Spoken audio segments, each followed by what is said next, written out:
Bonjour à tous, Camille Eslan. Je présente une thèse sur les usagers hors structure, ou on peut les appeler aussi les usagers équestres indépendants des structures professionnelles. C'est une thèse qui a été financée par la Fédération française d'équitation, le Conseil scientifique de la filière équine et l'INRAE. L'idée, c'est de comprendre quels sont les comportements et caractéristiques de ces usagers afin de peut-être leur proposer ou de comprendre leurs besoins, mais de proposer des services qui peuvent leur être adaptés.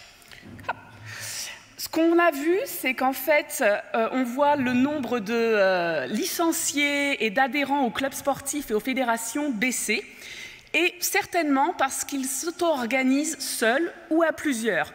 Donc, est-ce qu'ils deviennent hors structure? Ce qu'on définit comme hors structure, c'est des pratiquants, propriétaires, gardiens d'équidés gérés indépendamment des structures professionnelles. L'idée, c'est peut-être de développer de nouveaux modèles économiques afin d'accompagner ces usagers indépendants et de faire correspondre les besoins au service des structures professionnelles. Pour ça, on a fait une méthodologie mixte. Donc, on a fait des entretiens semi-directifs, je suis allée voir les gens, on a fait une enquête en ligne, et c'est sur cette enquête en ligne qu'on a basé la typologie qui est présentée sur le poster. On a aussi essayé de déterminer les valeurs clés des usagers équestres et caractériser les différents facteurs de l'auto-organisation. Et ça, c'est présenté dans différents travaux qui arriveront au fur et à mesure des années. Pardon, excusez-moi, je n'avais pas vu que ça ne déroulait pas. Hop.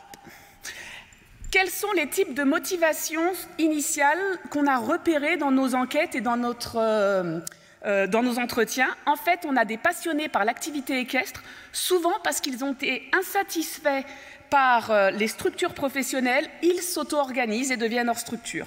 On a aussi le passionné par l'animal qui cherche une relation privilégiée avec son équidé, ou l'auto-organisation par héritage qui est principalement liée à une tradition familiale. Les clés de l'organisation hors structure. En fait, les facteurs clés sont les ressources disponibles, qu'elles soient économiques, matérielles ou foncières. Ensuite, on a les compétences des usagers, qu'elles soient équestres ou agricoles. Et il faut partager les mêmes valeurs. Ce sont les clés de l'autonomie. Ce qu'on a repéré, c'est qu'on a 4 types d'auto-organisation.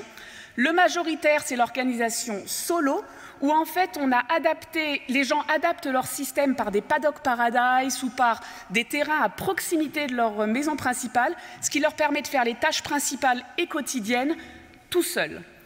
On voit aussi le type en famille, où là c'est l'auto-organisation héritée par principe, et puis où qu'on voit aussi qui est transmissible aux enfants, et ça c'est très intéressant.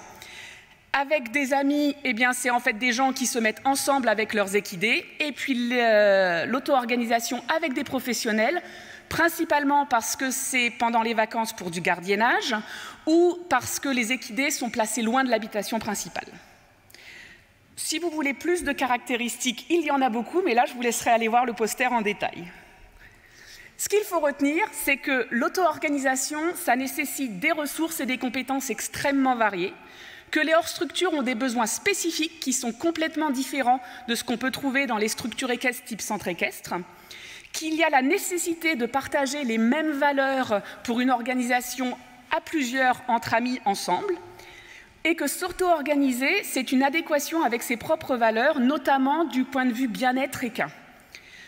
Là où on a un levier, c'est qu'on peut accompagner ces usagers hors structure avec une offre de services adaptée et une proposition de nouveaux modèles économiques pour toutes les structures professionnelles ou pour accompagner des gens entre eux. Voilà. Les questions, ça enchaîne, hein,